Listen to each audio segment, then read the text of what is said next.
Hello, committee members. My name is Dr. Cami Nitzel, C-A-M-I-E-N-I-T-Z-E-L. I am submitting this testimony in fervent opposition to the proposed LB 575. I'm a licensed psychologist in the state of Nebraska, as well as the founder of Kindred Psychology, an inclusive and affirming mental health practice in Lincoln, Nebraska. I completed a PhD in counseling psychology from the University of Nebraska-Lincoln as well. I have obtained a significant amount of postdoctoral training in working with gender diverse youth, a population that I've been serving since 1995. I am also the independent psychologist representative for the Nebraska School Activities Association, NSAA, Gender Identity Eligibility Committee, together with a physician, various school administrators from districts across the state, and an NSAA executive. My testimony here today does not reflect an official statement by this committee, but is mine alone. In my limited time for testimony, I wish to emphasize one really crucial point. There is no demonstrated need for this legislative bill. Schools are already handling these issues with aplomb. Comprehensive statewide policies are already in place and being followed and implemented by school districts without issue, as we've already heard. There's most certainly not grounds for the declaration of an emergency, except for the youth who will in fact be directly harmed by LB 575. The NSAA policy is already in existence and works to evaluate each student's unique situation on an individual basis, as should be the case in public education. Prior to this testimony, I distributed to you the NSAA's gender participation policy, which has already been in effect for 7 years. This policy was developed to address the eligibility and participation of students in NSAA-sponsored athletics based upon gender. The policy was developed by educators with expertise in the field of student activities.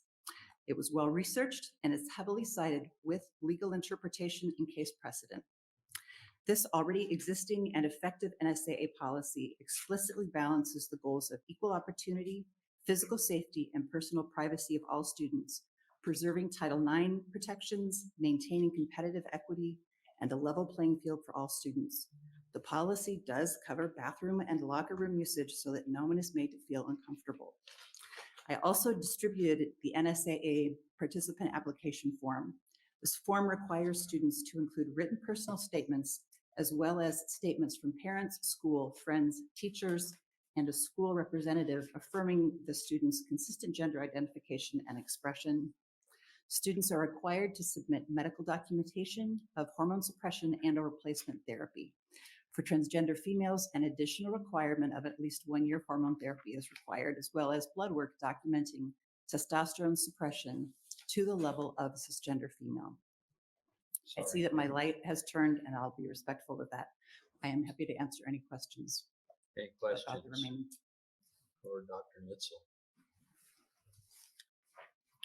I've got one. So according to the NSAA policy now, a person born male, So a would be transgender allowed female. to participate in female sports if they did the criteria that you said. So there's specific criterion that have to be met, one of which is to have testosterone suppression to a level at or below that of a cisgender female. There's also other ways that other body markers that can be part of the criteria as well. So it's not the only criteria. Okay. You do acknowledge that there are differences between persons born male, persons born female, as far as body type and lung capacity and all the things we've discussed today, no matter what the hormone level is.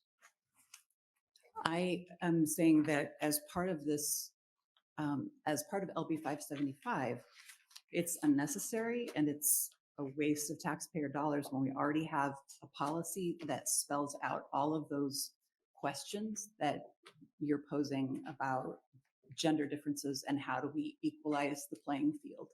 Those are already taken care of and spelled out by this policy. Well, one reason I'm asking, my daughter was a pole vaulter, third in the state all time when she graduated, but there were boys pole vaulting 2 feet higher at that time.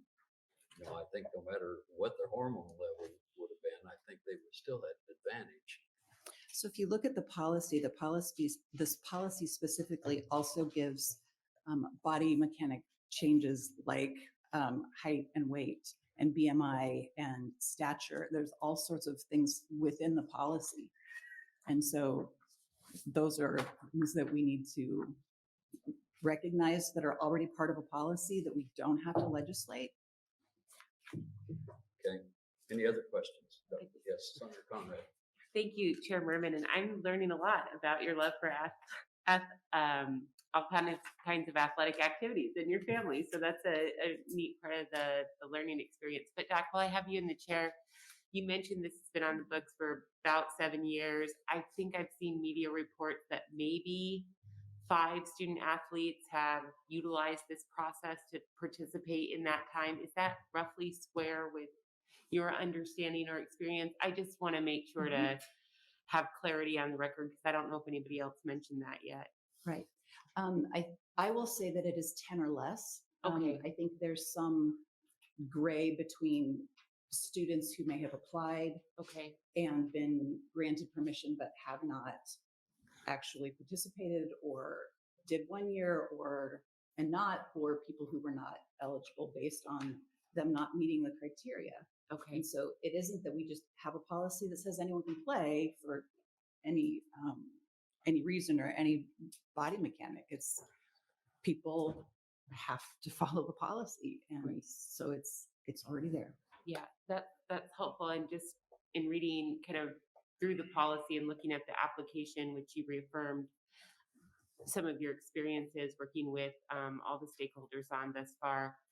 The reason that the policy is in place, if I understand it, and the application process is to ward against any sort of kind of effort that maybe Senator Merman or Senator Kauth are worried about, right? That somebody's just going to willy-nilly utilize a process to steal a medal from somebody else who deserves it. And I think that we would all be kind of concerned about something like that happening. But the way I understand it, the policy and the application goes pretty deep to figure out how you're living your life, the medical treatments you're utilizing, basically to kind of weed out against that kind of